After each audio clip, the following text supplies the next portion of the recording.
Hello my dear friend, welcome to my YouTube channel Study Sphere में हम लोग क्या पढ़ रहे थे। मैथ में चैप्टर नंबर 1 रियल नंबर पढ़ रहे थे। तो हम लोग पार्ट 1 और पार्ट 2 में कुछ बेसिक डेफिनेशन थी, मतलब कुछ इंपॉर्टेंट परिभाषाएं को हम लोग डील कर चुके थे और अच्छी तरह से समझ चुके थे। आज हम लोग पार्ट 3 में क्या पढ़ने वाले हैं, कुछ एक्सरसाइज 1.1 को स्टार्ट करने से पहले कुछ बेसिक चीजें हैं जो इसको देखना बहुत इंपॉर्टेंट है। उसके बाद एक्सरसाइज 1.1 को हम लोग लाएंगे तो उसको आप लोग फोड़ डालेंगे, लेकिन उसके लिए आज की वीडियो बहुत इंपॉर्टेंट है। आज की वीडियो में हम लोग कुछ बेसिक चीजें देखेंगे, उसके बाद एक्सरसाइज को तो आसान से बन जाएगा। तो हम लोग क्या आज का टॉपिक है, हम लोग टॉपिक पढ़ना क्या क्या इसमें, सबसे पहले क्या क्या टॉपिक पढ़ना है इस चैप्टर में। तो हम लोग को पहला क्या पढ़ना है, एचसीएफ पढ़ना है। एचसीएफ पढ़ना है, वो भी किससे पढ़ना है, यूक्लिड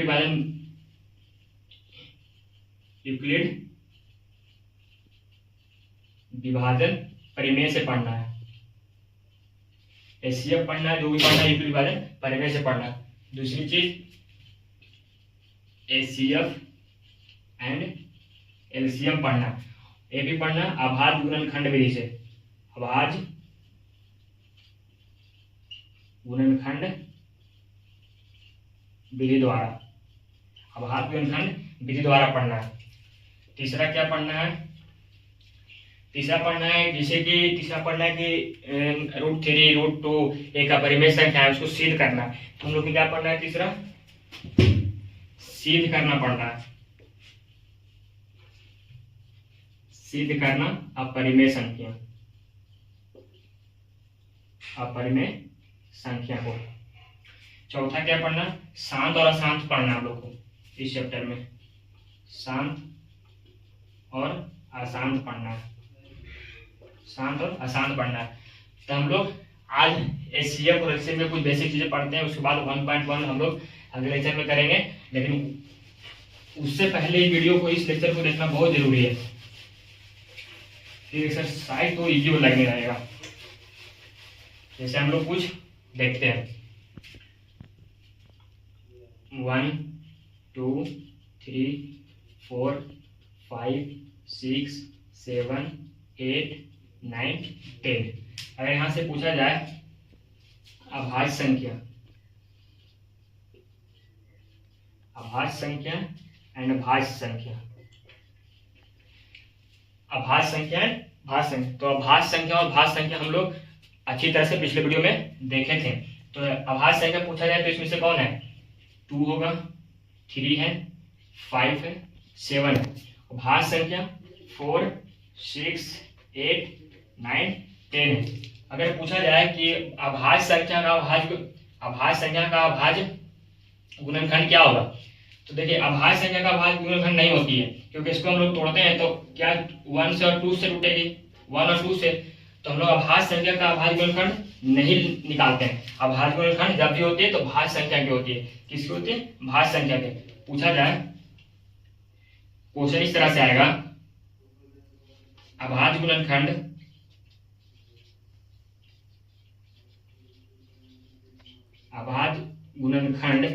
किस संख्या का होती है, किस संख्या का अभाज्य गुणनखंड किस संख्या का होती है। तो आंसर में आएगी भाज्य संख्या, भाज्य संख्या का। अभाज्य संख्या का अभाज्य गुणनखंड नहीं होते, क्योंकि अभाज्य संख्या तो खुद है, तो भाज्य संख्या का हम लोग अभाज्य गुणनखंड होती है। तो यहां तक इंगेज करते हैं और फिर देखते हैं अभाज्य गुणनखंड निकालने का सीखते हैं। अभाज्य गुणनखंड जैसे हम लोग एग्जाम्पल 4 का अभाज्य गुणनखंड कितना होगा, अभाज्य गुणनखंड निकालने का तरीका। तो हम लोग क्या करते हैं, 2 से लगाएंगे 2 आएगा, तो इसका अभाज्य गुणनखंड 2 × 2 होगी। जैसे हम लोग 6 का निकालेंगे 2 × 3, 6 का अभाज्य गुणनखंड कितना होगा, 2 × 3 होती है। इसी तरह हम लोग 9 का अभाज्य गुणनखंड निकालेंगे तो 3 × 3 होती है। 9 का अभाज्य गुणनखंड 3 × 3 होती है। इसी तरह एक और एग्जांपल लेता हूं, 24 कितना होगा, 2 × 2 लगाएंगे तो 12 आएगा, फिर 2 से 6 आएगा, फिर 2 से 3 आएगा, तो कितना हो जाएगा, 24 कितना होती है, 2 × 2 × 2 × 3। तो अभाज्य गुणनखंड ऐसे निकाला जाता है। तो तो हम मानते हैं कि आप लोग अभाज्य गुणनखंड सीख चुके होंगे। तो हम लोग आगे चलते हैं।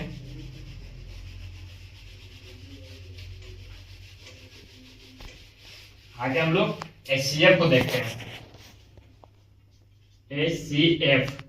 HCF वो भी किसके द्वारा? अभाज्य गुणनखंड के द्वारा। अभाज्य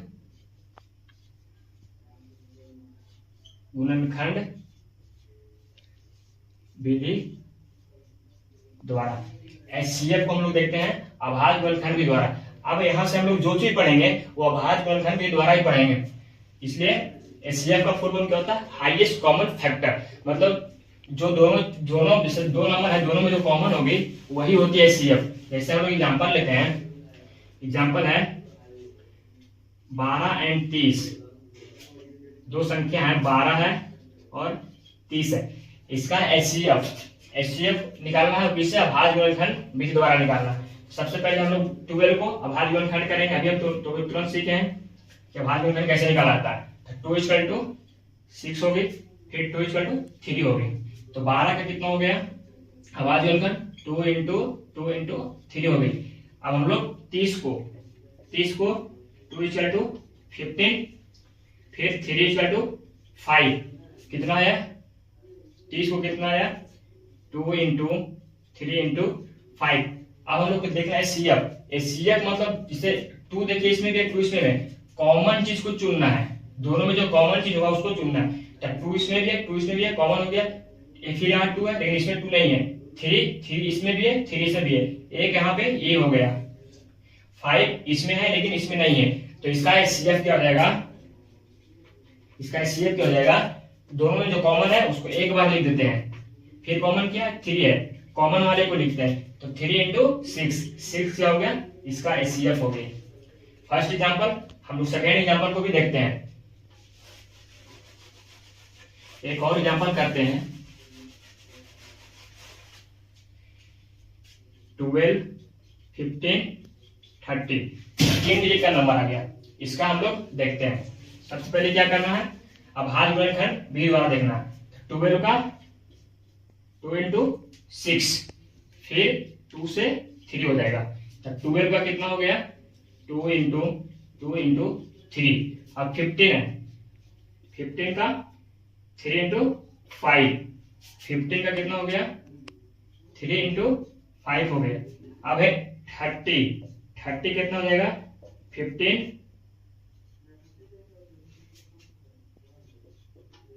2 × 3 × 5। हम लोग क्या करना? जो कॉमन रहता है उसको लिखना। देखिए 2 इसमें है, 2 इसमें नहीं लेकिन 2 इसमें है। तो दो को में कॉमन है, 2 इसमें है और 2 इसमें है, एक कॉमन हो गई। तो हम लोग एक बार 2 लिख देंगे। इसका HCF क्या हो जाएगा? हम लोग 2 लिख देंगे। फिर देखेंगे 3 इसमें है, 3 इसमें है, 3 इसमें भी है, तो 3 लिख देंगे। फिर क्या है? 5 इसमें नहीं है लेकिन 5 इसमें है और इसमें है, तीनों में था, और 5 इसमें है और इसमें है, तो दोनों के बदले 1 लिखेंगे। कितना हो जाएगा? 6 और 5 30। इसका करेक्ट आंसर होगा। तो आप लोग HCF अच्छी तरीके से सीख चुके होंगे। तो हम लोग अब आगे बढ़ते हैं और कुछ और सीखते हैं।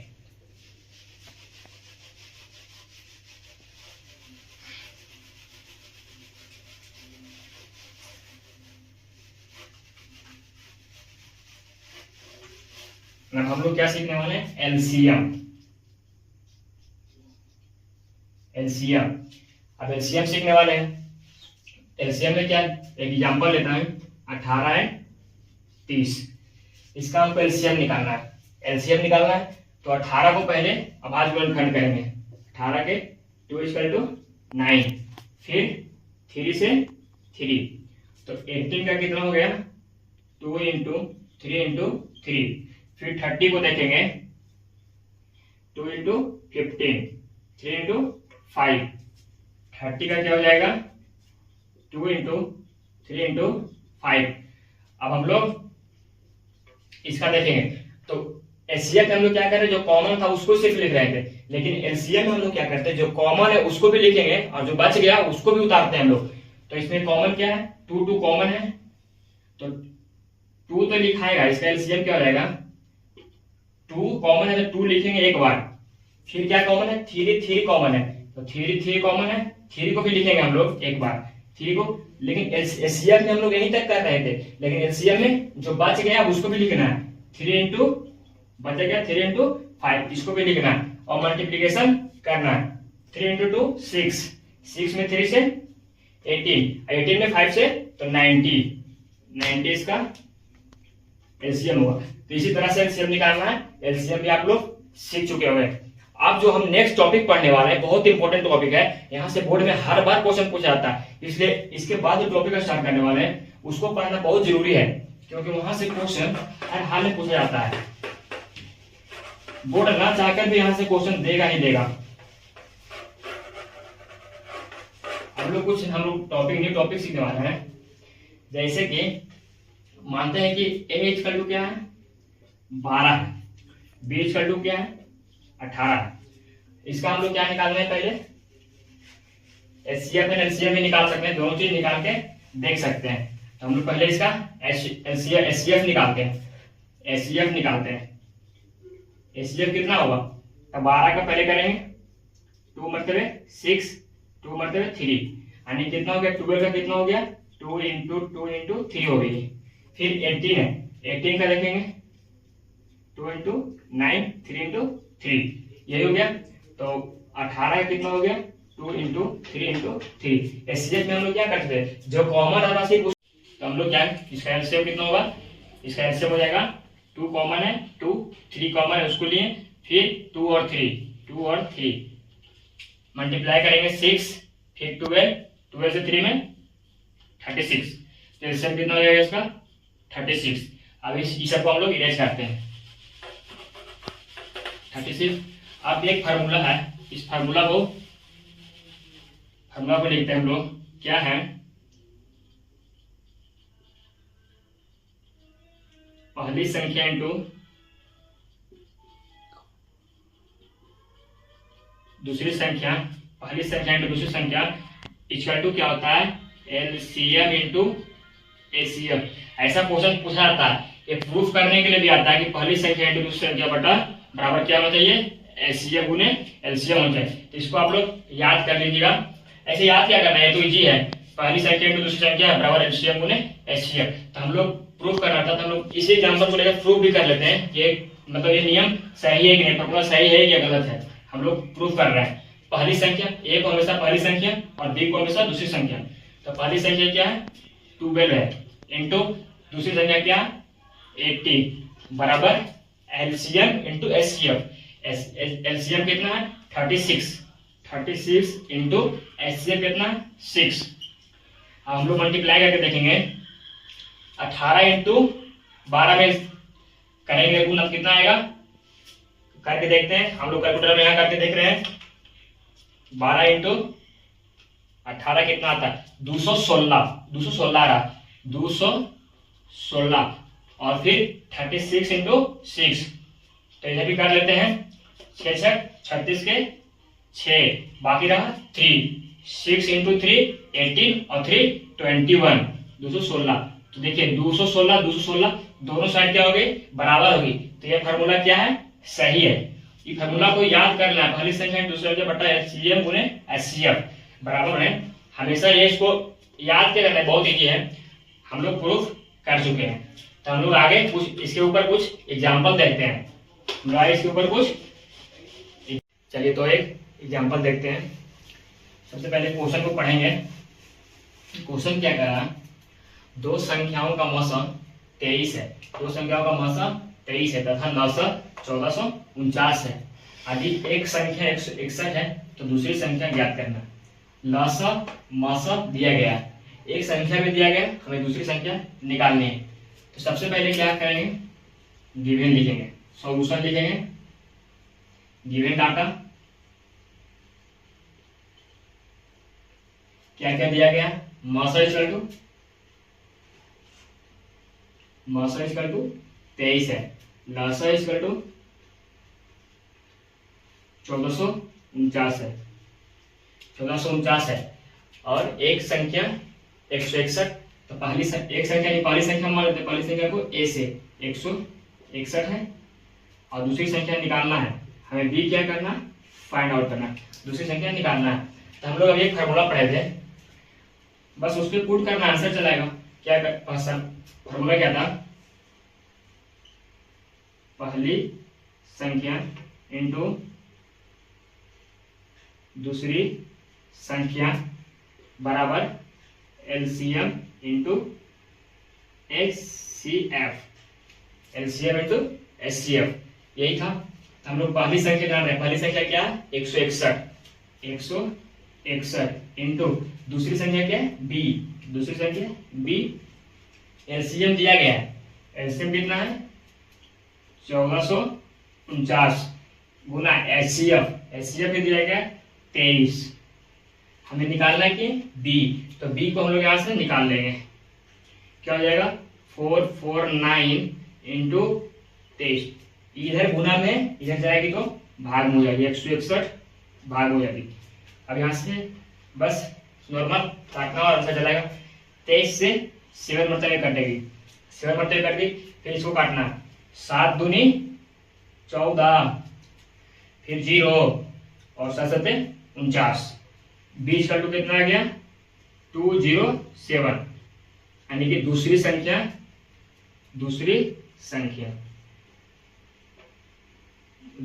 क्या आ गया 207, दूसरी संख्या 207 आ गया। इसी तरह से ये फार्मूला पे क्वेश्चन पूछे जाते हैं, तो ये फार्मूला वेरी वेरी इंपॉर्टेंट है, याद कर लेना। देखिए क्वेश्चन कितना इजी सा क्वेश्चन है, और ये क्वेश्चन पूछा जाता है, हमेशा पूछा जाता है। एक एग्जाम्पल और देखते हैं, नेक्स्ट क्वेश्चन,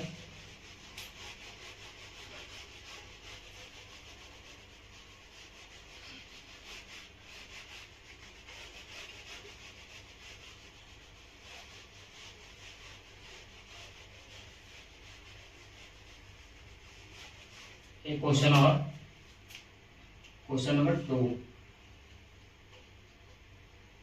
अब आज गुणनखंड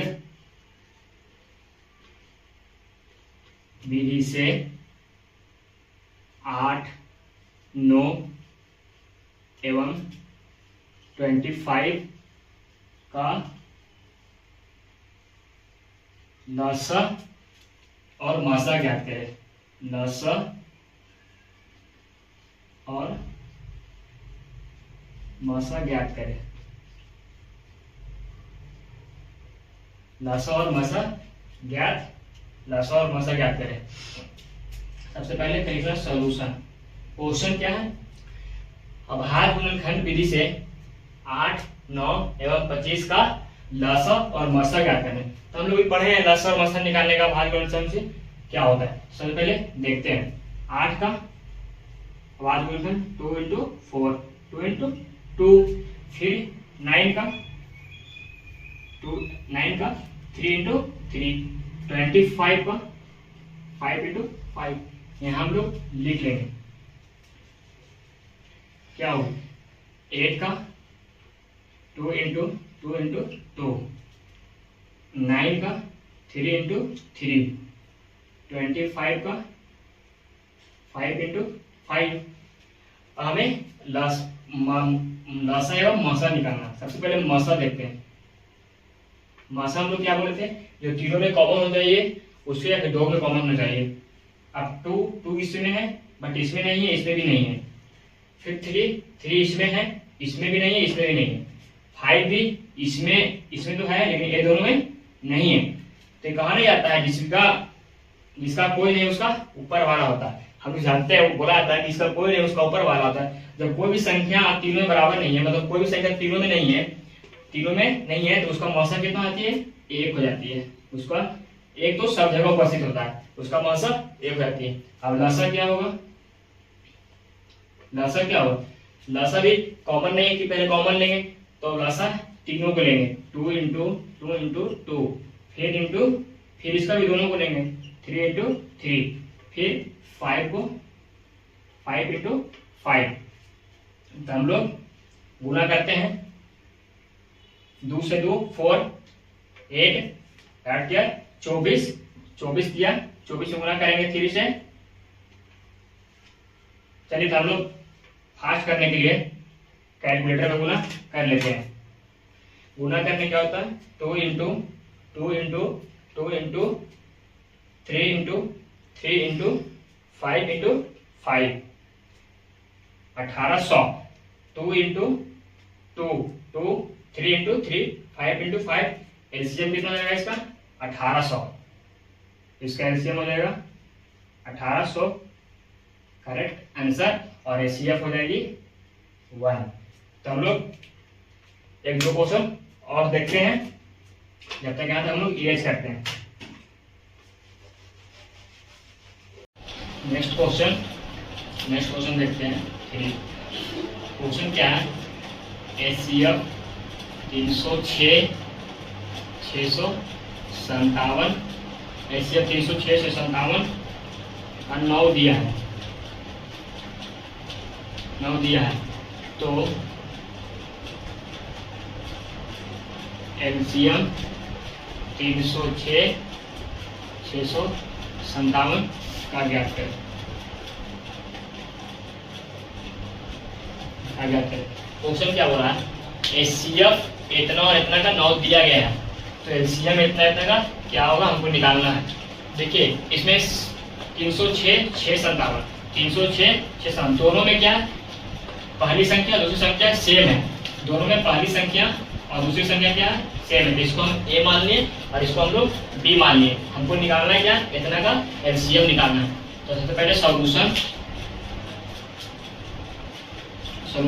गिवन डाटा में क्या लिखना है, गिवन डाटा यानी जो दिया हुआ है, एचसीएफ 9 दिया है, एचसीएफ 9 दिया है और क्या दिया गया, पहली संख्या यानी ए दिया गया है 306 और बी दिया गया है 657। 657 हमें फाइंड करना क्या है, एलसीएम, एलसीएम में निकालना है। तो हम लोग फार्मूला क्या जानते हैं, हम लोग फार्मूला जानते हैं, पहली संख्या इंटू दूसरी संख्या बराबर क्या होता है, एलसीएम इंटू एचसीएफ। तो हम लोग पहली संख्या 306 इंटू दूसरी संख्या में दिया हुआ है 657 बराबर क्या करना है, एलसीएम। एलसीएम तो हम लोग को निकालना ही है, एलसीएम नहीं दिया हुआ, इसमें एलसीएम लिख देते हैं। एलसीएम हम लोग का दिया हुआ 9, तो हम लोग एलसीएम इक्वल टू क्या आएगा, एलसीएम इक्वल टू क्या जाएगा 306 इंटू 657 बट्टा में क्या चलेगा 9 आएगा। और 9 से देखिए काटते हैं, 9 दिया 27 और 9 के 27, फिर 3 बचा 6, 9 जगह 36, 9 4 34। अब हम लोग 34 इंटू 657 करेंगे। तो करते हैं हम लोग कैलकुलेटर में, फास्ट थोड़ा हो जाए। 34 इंटू 657 हम लोग किए, कितना आया 22 33 8, 22 33 8। ये क्या हो गई, एलसीएम हो गया, एलसीएम हो गया। इसी तरह इस फॉर्मूले पे इसी तरह का क्वेश्चन पूछा जाएगा और हर बार पूछा जाता है, इसलिए इस क्वेश्चन को ध्यान से अपने सॉल्यूशन भी कीजिएगा, घर पे रिवीजन इसको जरूर कर कीजिएगा। और आप लोग के लिए होमवर्क दे रहा हूँ, उस क्वेश्चन को भी बनाना है। क्वेश्चन क्या है, क्वेश्चन नंबर 4 होमवर्क में रहेगा, किसमें रहेगा, होमवर्क में। क्या है, अभाज्य गुणनखंड,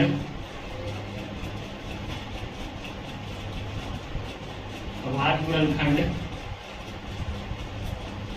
विधि, अभाज्य गुणनखंड विधि द्वारा 96 और 404 का लसा और मसा ज्ञात करें। तो आप लोग इस वाले लेक्चर को आप लोग पूरा देख कर आइएगा। अगले क्लास में अगले पार्ट में हम लोग क्या देखेंगे, एक्सरसाइज 1.1 करेंगे फुल्ली एनसीईआरटी। तो इस वाला लेक्चर बहुत इंपॉर्टेंट है, इस लेक्चर को देख आइएगा और इतना आप लोग इस लेक्चर को अच्छी तरह से देखिएगा तो आप लोग एक्सरसाइज को फोड़ डालोगे। एक्सरसाइज में कोई जान नहीं है, मेन इंपॉर्टेंट क्लास यही था, ये बेसिक हम लोग आज पढ़े हैं। तो अगले वीडियो में हम लोग एक्सरसाइज करेंगे 1.1। तो आज के लिए इतना ही, थैंक यू।